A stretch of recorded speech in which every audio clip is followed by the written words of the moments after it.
Please join me in welcoming Brett Smith. Thank you very much. So a couple of things. Do y'all mind if I do not use this microphone? This will not project, but this is to record. But I don't really want to use this. Can you all hear me? Okay? Okay, good. I'd rather do that than carry around this microphone. But thank you very much. This is incredibly flattering. I heard that how many people signed up to hear about counterculture. And the context of that is 21 years ago when I started the company with a gentleman named Fred Houck.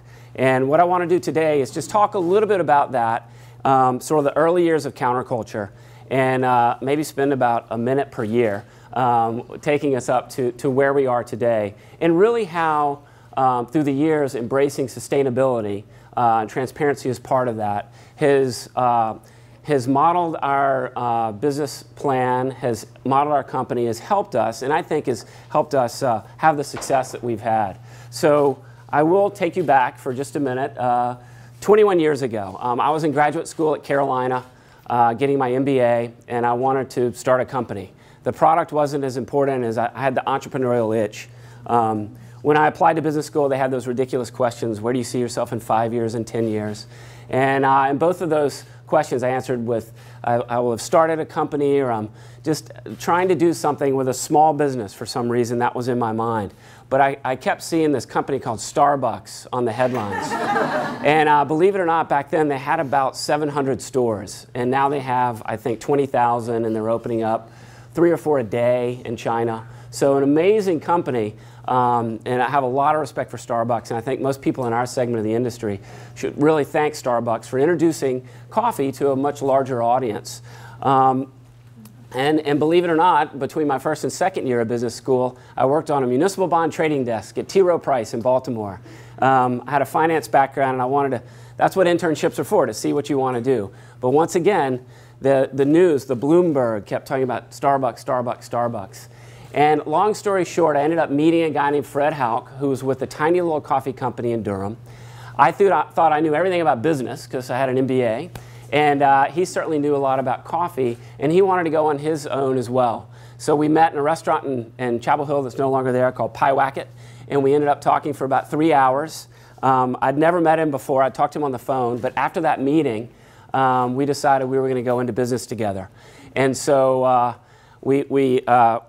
that was summer of 1994. So we spent the rest of that year trying to get a loan from the bank, an SBA loan, and that worked out well. And so we started and ended up roasting our first coffee in April of 1995. We sold our first order to Pops over in Durham. I think it was for $400. I used to have a copy of the check, but it was a big moment. But for us, it was interesting. From the beginning, we didn't really talk about it. We didn't talk about sustainability like it's talked about today. In fact, I go back to the business school, and they have, you can sort of major, if you will, in sustainability. We didn't even use the term back then. But Fred and I, like I said, we didn't really talk about it, but there was just sort of this connection and this a common goal we had of what we call just building a great company. That sounds simple, but for us, building a great company was a company that ultimately we could be very proud of. And what does that mean? It means we wanted to build a place where people would want to work and get their needs met, a place that really worked with suppliers in a certain way, that throughout the whole supply chain we wanted to be very proud of what we did.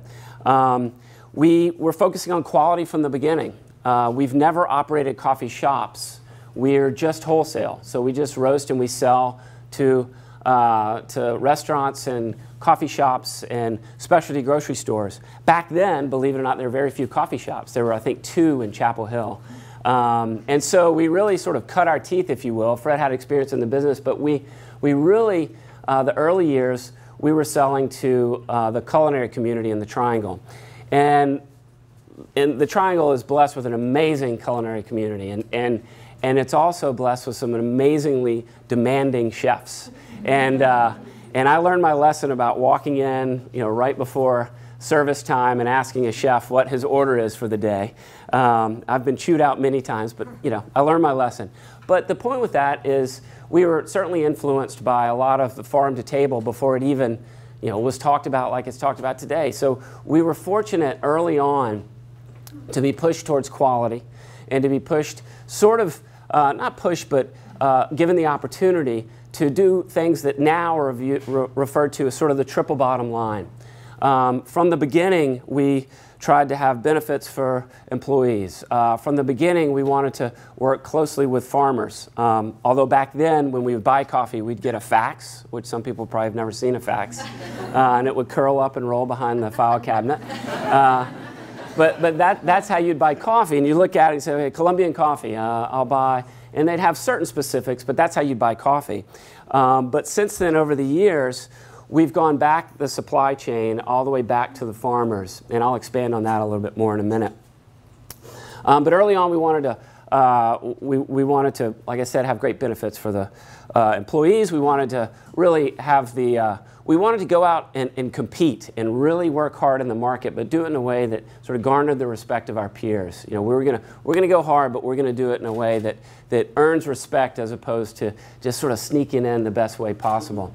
And we committed to being very selective along the way, trying to work with the best, trying to work with people who not only of course, we're going to benefit if they buy our coffee, but can benefit from what we're doing. The fit has to be right. And then another aspect to it, in 1997, Fred walked in one day and he said, I've got this great idea. He said, bird-friendly coffee. And I just sort of looked at him. I was like, what in the world is bird-friendly coffee? I said, do the birds eat it? Do they, what's the deal? And Fred was a birder. Is anybody in here a birder? That's a passionate bunch, man. They get after it. And so what the reality that Fred was talking about is that you can have farms that are either clear-cut, and if you can look around the United States, almost every field you go by is one crop, or you can have what's called a shade farm or a sun farm, or a shade coffee, excuse me. And as it turns out, as more and more land is cleared for either to build homes or to plant, monocrops, these shade plantations for coffee turn out to be an incredible habitat for migratory birds. So there is a link there. And so we came out with a coffee in 1997 called Sanctuary that was bird-friendly. And I got a lot of funny looks from people, but it was real. And we worked with farms that embraced an environmental standard. And that was sort of our first foray, if you will, into really looking at the environment as it relates to the supply of coffee that we bring in. So that was the foundation. Fred and I wanted to, we wanted to build a great company. We wanted to focus on quality. And we wanted to do things the right way. So we continued growing. We started off, we were in 750 square feet in a little strip mall over in Durham. And some of our early customers were Magnolia Grill, Angus Barn, Crook's Corner, Nana's, Pops, Farrington. And so we continued to grow and continued to evolve the business. Then we started looking, once again, we were embracing what is now referred to as the triple bottom line before we even talked about it, before we sort of realized we were doing that. And I can't remember exactly when, but we went to a meeting, a coffee conference at the Smithsonian Migratory Bird Center, I guess, up in DC. And it was a coffee conference. And these about 250 coffee professionals, Starbucks was there, everybody you know, and then tons of people that you don't know that are in the industry. We sat around and we talked about what does it mean to have a sustainable coffee supply chain. And we talked for 2 or 3 days, and believe it or not, at the end of that, the big reveal was it's about environmental, social, and fiscal sustainability. So the triple bottom line. So everything was heading in that direction, and we kind of looked at each other. Fred and I looked at each other and said, yeah, that's what we're already doing. And so we've continued down that path. We started selling, continuing to sell, obviously, to coffee shops, to restaurants. But as the coffee shops, independent coffee shops started popping up, people started realizing, once again, Starbucks is an incredible company, but realizing there's an alternative out there. There's an opportunity for a higher quality level. There's an opportunity to to have a different type of experience. And so we've benefited from that. So our business model, on one sense, let me pull up our website real quick.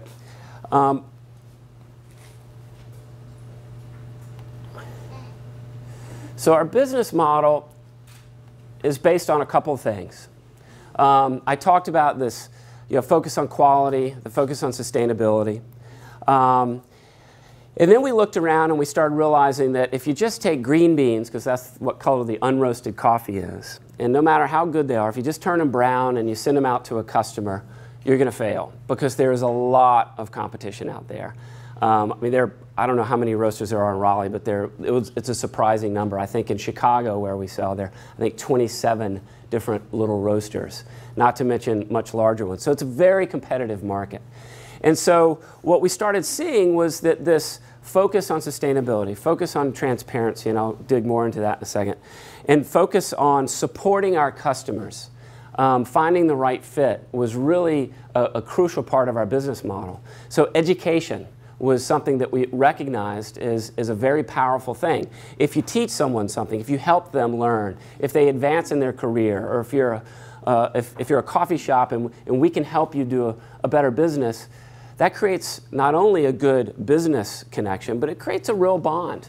And it really creates a good business model. So we took a step back, I think about 13 years ago, and we wanted to really put on paper what we were about. We've been talking about it for years, but we wanted to step back and we put together a vision statement, which actually I don't have it here, which is kind of amazing, but I know it. And I remember, I always tell the story, when I was in business school, the entrepreneurs would come in and they would talk about culture and the vision statement, and I would laugh. I was like, oh, come on, that's not business. That's the touchy-feely stuff. Well, it's pretty darn important. In fact, it's been one of the real cornerstones of the success of our business. And anybody from counterculture that's here has heard me say it over and over and over and over and over again. And it's really three things. It's that counterculture coffee is a relentless pursuit of coffee perfection. Counterculture is committed to real social, environmental, and fiscal sustainability. And counterculture is a dedication to creating cutting-edge coffee people. So you got three things: quality, sustainability, and education. So we've been using that to guide us. That's the objective third party in the room that keeps us in check. It's a filter. It's what we turn to if we're confused about a decision or confused about what the next step should be. So we put that vision statement in place and started living by it and started building the company based on that. And so one of the things we did, and I'll touch on the sustainability aspect more in a second, but one of the things we did is education. Like I said, if we just sold coffee and didn't support it, we would fail. And so we opened up, and we also knew that if we brought someone to our roasting facility over in Durham, the tiny one at the time, it's a little bit larger now, and y'all are all welcome to come by. I'll put a plug in for that in a second. Yeah, Fridays at 10 a.m., so you can leave here and drive directly over there. They're tastings, and they last about an hour, and we'll explore coffee. So, but the idea was, how do we take that energy, that experience, that smell, the sounds, the people, the culture of counterculture that's in our home office, how do we take that on the road? We can't take the roasters, the actual machines on the road, but we could take everything else. And we could take the process of tasting, cupping, that's what it's called, and it's an incredible experience. And not to mention you get hyped on caffeine, and it's a sensory experience, and so it's a wonderful thing, and you get to explore coffee and learn more about coffee. So we decided to take that show on the road, and we opened up a satellite office, because it's easy to open up a roastery in a town. It's hard to get to the next town over and sell because there's so much competition. So we started opening up what eventually became training centers. And a training center, it's hard to explain. If you walk in, you'll get it the second you see it. But it's like a coffee shop. It's not open to the public. It's like we've got espresso machines set up and areas for brewing. Over the years, we've designed a curriculum called Counterintelligence that has different classes that are designed for coffee professionals. And it scratches our itch, so to speak, in terms of wanting to educate and wanting our customers to be better. It's pretty simple. If they're better, they're more informed, they're more excited about the coffee. If they do a better job preparing it, they buy more coffee, and it's a virtuous cycle. But it also creates a great bond and a relationship where there's give and take. And so we started building these training centers. And the first one was in Charlotte. We learned a lot there. We don't have them in Charlotte anymore, but the second one, I believe, was in Asheville. But over the years, we've continued adding training centers, and it's helped us grow on a national level. Once again, realize we do not have retail shops. So a lot of our peers, our competition out there, they'll have a retail shop, and it's great for marketing, but we wanted to just stick to what we were doing. So we offer education for customers for free. A lot of people want to charge for it. We've gone back and forth. We've charged a little, but now we're back to exclusive customers free. We're giving it away, which sort of feeds into this overall theme that I'm going to hopefully develop in terms of being very transparent with what we're doing. And the training centers have been great. It's been a unique advantage for us in the market. We now have 11 training centers, including our facility in Durham. And one of those, we roast in Durham. We also roast in one other location, just outside of San Francisco. So right now we're in Atlanta, Asheville, Charleston, of course in Durham, DC, Philly, Boston, New York, Chicago. We opened up this past summer? This past summer in LA, down on Sunset, which is really cool. Big town out there, by the way. And San Francisco as well. And right now we have 3 in the queue: Seattle, Miami, and Dallas. And we're continuing to grow at the rate we want. We target 15 to 20% growth, and we're able to maintain that. We don't have outside investors, so we can do it our way. And we just feel like there's such a great opportunity for us to continue sharing what we do, sharing our culture, sharing our philosophy about purchasing. If you go to our website, you can see these are some of the training centers. If I can learn how to control this. So you can see the different ones, and I'm not doing a good job of really showing them, but we have, where's Matt, who helped us design our headquarters back there and helped us design one of these, so nice job. So a couple things. So this is sort of the core of our model. We're now approaching 100 employees. We brought on 18 additional employees in the last quarter. So we're on big growth mode. It's an incredibly large market, but we're relatively small in that. We'll do about 3 million pounds of coffee, which seems like a lot, but Folgers that does, Smuckers that owns Folgers, they'll do about 900 million pounds. Starbucks is approaching 1 billion pounds on an annual basis. So in the grand scheme of things, we're pretty small, but we continue to set that bar pretty high. But one of the things that we've done over the years that I think has worked incredibly well, and it sounds obvious, as a coffee company, we need a supply of great coffee. We need a supply that's consistent. We need a supply that's dynamic. We need a supply that's unique. Once again, there's a lot of great coffee. The offerings now are not just facts, it's not a fax offering with Buy Colombian. There's lots of small roasters, lots of competitors can get access to great coffees. So we realized years ago one of the key things for us to be successful was to develop long-term relationships with farmer partners. Historically, you go down to origin. I'm simplifying this, but you go down to origin and you line up coffees from different farmers, and April's submitted some coffee, and Kelsey, is that right? Submitted some coffee, and we'll cup it, we'll taste it, we'll say, sorry, you're in. Okay, good job, we're gonna buy your coffee this year. Then you come back next year, it's like, all right, let's cup again. Sorry, April, you did it this year, good job. So you can get great quality with that, but you can see over time, we felt like there was a better opportunity to develop a long-term relationship, sorry, April, with Kelsey. But what we try to do is find farmers that are heading down a road and are willing to learn and are willing to work with us and are willing to challenge us and we challenge them. So we created a position, if you think of the traditional customer support model, we created a producer support model, producer relations. And we've been traveling to origin and working closely with farmers. There's something powerful about breaking bread with them. There's something powerful about getting to know them on a personal level. The world's very small with the internet now, so we can Skype, and it's pretty amazing. You can Skype a farmer in Rwanda, which is crazy.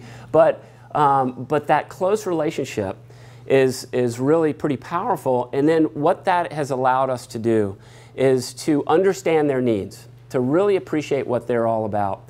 We will show them our financials. We will, I presented to a group in Mexico of about 150, 300 farmers about 12 years ago. And we broke down our financials in terms of percentage. And there were other coffee companies there that were shocked. Why are y'all doing that? And it was also funny to me because there was really, really big companies. I'll name them. Green Mountain was sitting in the front row.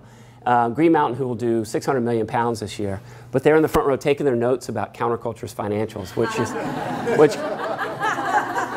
and I know the buyer, and I give her a lot of grief about that. I was like, what does that have to do with anything for you guys? But what we found is showing that information really creates a bond. And then we've started working with them to, once again, understand their needs and understand the risks that they take. Coffee is one crop a year. If you plant a plant, it takes 5 years to produce the coffee that we know.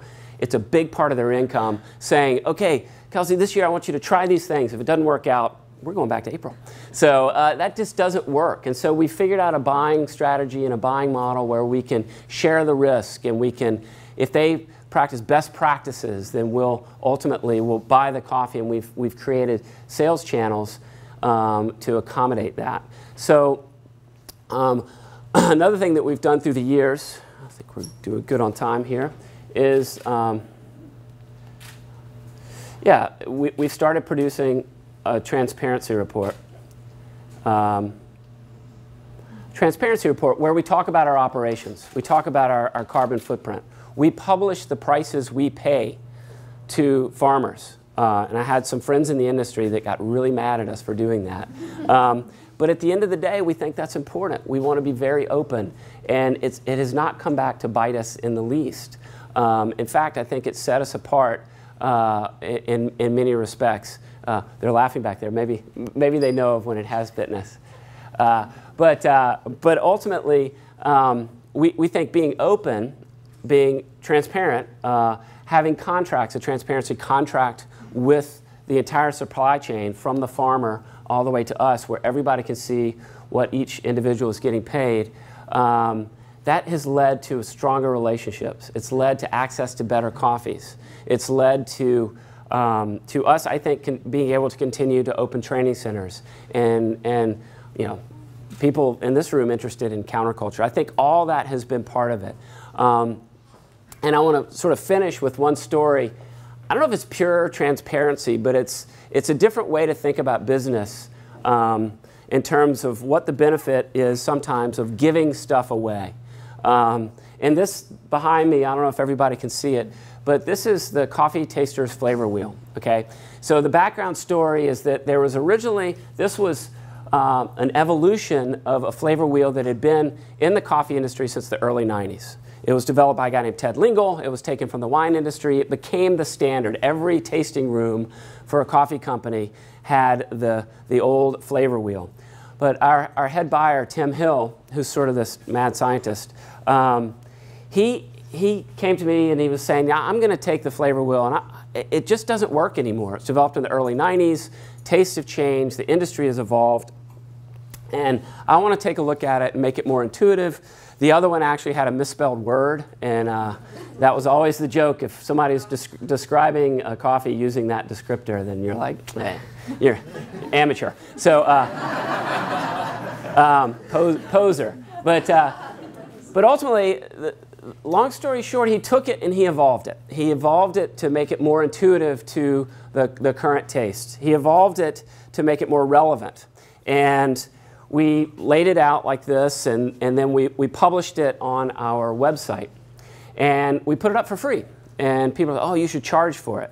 Well, we started seeing people, we started noticing people were downloading it more and more and more. And then we started seeing on social media that it started appearing literally in all over the world, Portugal, Australia. I would visit friends in the coffee industry at other companies, and they'd say, hey, Brett, our Monday morning buying meeting, our buying team came in with copies of the Counterculture Taster's Wheel, the flavor wheel. And real quick, what it is these are the descriptors when you're tasting coffee. I assume y'all probably figure that out. But people all over. Green Mountain, their buyers were doing it. Royal Cup out of Birmingham. Pete's out of San Francisco. Then a lot of importers. And it was unbelievable. And we started seeing more and more downloads. We started seeing it everywhere. I think you had a picture from where? Iceland. Iceland, on the wall.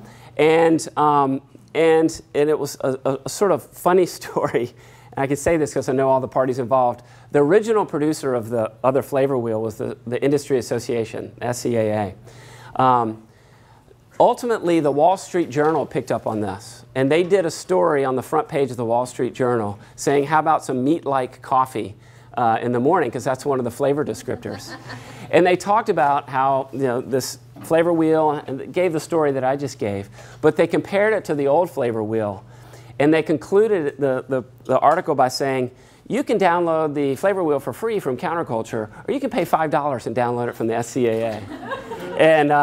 And the executive director is a dear friend. He was interviewed, and they said, are you bitter that Counterculture's done this? He's like, bitter? Why should I be bitter? I'm not bitter. He came off as the most bitter person in the world. And I literally saw him 10 minutes after I read the article and went up an escalator, and he's standing at the top. I went and hugged him. I was like, Rick, it's okay to be bitter. And I won't tell you what he told me. But ultimately, we've had over 100,000 downloads. And it's just been one of those weird things that if people still say, well, you should have charged for it. You should have. And we would much rather be open, share it, instead of keeping it for ourselves, because it's a very useful tool. Instead of keeping it for ourselves, we wanted to share it with people. We wanted to put it out there. The goal wasn't 100,000 downloads. The goal was to take something in the industry and push it forward. But the fact that it has 100,000 downloads is not bad. It's pretty cool. So what I want to do now is, because we're running a little, we're bumping up against time. But I want to open up for any questions you might have. I've gone over 21 years like that. I'll sort of conclude before we open up questions is this focus on sustainability, this focus, which is this weird thing. It sounds easy, but it's kind of a hard thing to put your hands around. What does it mean to be sustainable? And in the process of trying to clarify our thoughts about that, we went to visit Patagonia, we visited Burt's locally, we talked to King Arthur Flour, we talked to a lot of folks. The good news is most of them were saying, we're just trying to figure this stuff out ourselves. There's a common goal of trying to push forward and do it now, 10 years, 100 years from now, minimal impact. And what we're finding is sharing the information, sharing what we find about some of our research to the larger market has come back and paid for itself in spades, and come back and really worked out to be a critical and important part of our success. And a lot of it's amazing to me. I see people now all over the country and sometimes all over the world that come up, counterculture is great, you guys are focused on sustainability. I was in Korea, people were saying that to me, it blows me away. But it really has resonated. It's been a very powerful thing. So with that, I want to open it up to see if there are any questions that I can answer. I've gone over a lot. Yes? Could you talk a little bit about the people part of the triple bottom line? Sure. Your philosophies on, retaining good people, developing people. Yeah, so our initial focus was at Origin, but we also initially just tried to have good benefits, a baseline. At Origin, we work very closely, like I said, with the farmer partners. We have a program where they can apply for grants to invest in their communities. So we take a penny a pound and put it aside for them, and they apply for grants. Sometimes it's tough love with the farmer partners. We have a gentleman that we work with in Kenya, and we rejected his coffee for 3 or 4 times before he said, okay, I'm going to listen to you guys. And ultimately, the coffee was much better, and we'll pay a higher price. Back to understanding what their needs are, understanding what the risk is for them, and trying to appropriately share some of that risk. So that's where that's a big focus at Origin. Here back in the States, we're constantly working on it. We're constantly working on benefits. We have a green fund where if you have your own idea for your own personal sustainability initiative, the company will subsidize a portion of that or match you're spending. Health benefits, pay 90% of the medical benefits of the individual. We have profit sharing. I'm proud to say we've had 10 years of quarterly profit sharing. We have a 401k where we have an aggressive match. So there are financial needs that I think need to be met, and we're constantly working on that. But then I think counterculture, we hope it's a great place to work. We try to hire from within. We try to challenge people, get them in the right places in the company, listen, try to pull ideas from throughout the company. And I think it's not for everyone. It's a very dynamic and a very changing environment. And sometimes through no fault of anybody, that just doesn't work for people. But ultimately, I think it's, we're just trying to make it, that to me is one of the most important things, because I think you hear it a lot, the people are the most important thing, and it's true. Good gracious, it's true. A company is a collection of people. And so the hope is to try to create an environment where everybody can really thrive, recognize that. We just hired an HR manager for the first time, and I was fighting it. I was like, we don't need that, but we do, 100 people. And we're starting to do better systems for onboarding and continuing education. We have a Pushing Potential fund where if you want to, get, the company will pay for, provide other funds for you to push your potential if it's a project that you're working on. So we really think about that. It's so critical. I think it's a good place to work. We have some former employees in here. I just wanted to say anecdotally, I'm an ex-employee of Counterculture. All of those benefits were incredible, and it was hard to take it for granted. The green fund, like, I want to build a compost bin in my backyard, and it's going to cost me $500. Well, Counterculture will match it $250 towards that project, just because they felt like that was a good thing for me to do, and they were happy that I was going to do that.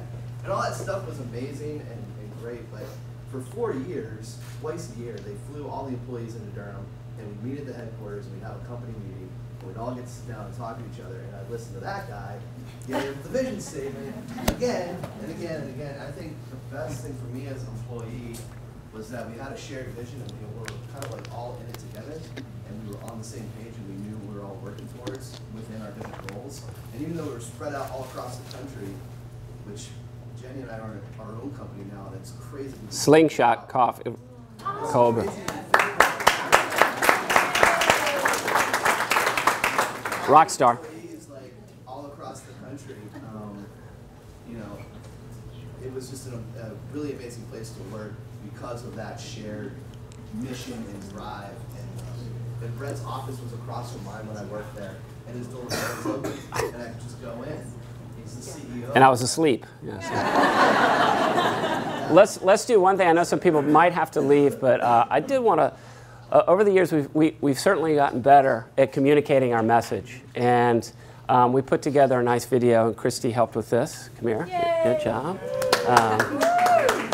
And I think this does a much better job of my rambling in terms of talking about our commitment as a company. And I think that, can you hear that?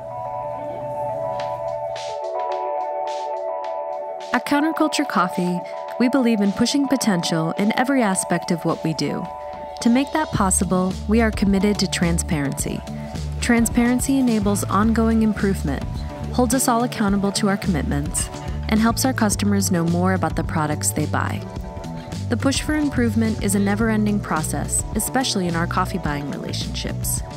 At the Buzirgu Hinwa washing station in Burundi, for example, owner Ramadan Salam started an organic composting operation to lessen their dependence on chemical inputs, a huge step towards more sustainable coffee that should be celebrated. To better reflect this idea of sustainability as a continuum, how we talk about our coffee buying practices continues to evolve. We're not changing the way we buy coffee, we're still focused on incredible quality coffee grown sustainably. We are changing how we gather information and share it through our transparency report. As we've learned more over the years, our coffee buying philosophy and reporting have taken different, increasingly transparent forms. In 1996, we were an early proponent of bird-friendly coffee, recognizing the correlation between thriving bird habitats and healthy coffee farms. With a heightened emphasis on fair trade practices within the industry, we expanded our understanding of sustainable coffee beyond strictly environmental measures to include fiscal and social considerations as well. Recognizing the limitations of fair trade, we pioneered a third-party verified direct trade model that better reflected our focus on relationships and quality. The next step in this evolution is complete purchasing transparency. The best way to show how we push potential isn't to oversimplify things into yes or no categories. There isn't some magical line that you can cross over from unsustainable to sustainable coffee production. To help us evaluate this type of progress, some of the metrics that we will track and report include how much we pay for coffee, each coffee's quality score, and our direct communication with producers. Frequent communications help us create lasting peer-to-peer relationships. We're also working to establish protocols for measuring sustainability with producers and are working with them to set yearly quality and sustainability goals. Tracking and sharing these metrics pushes everyone in the supply chain, including us, to get better. We're not just sharing information about the most sustainable coffees we buy, we're working to share information about every coffee we buy.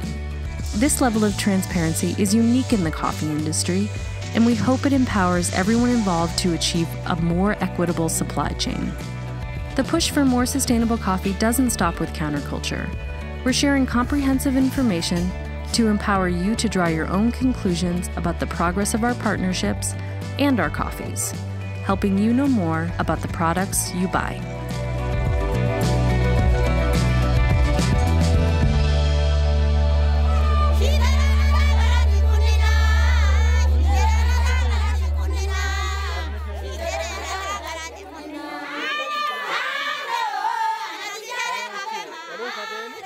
So that's it, and that's sort of the culmination of 21 years of thinking about transparency. So, any more questions? Christy, good job with the video.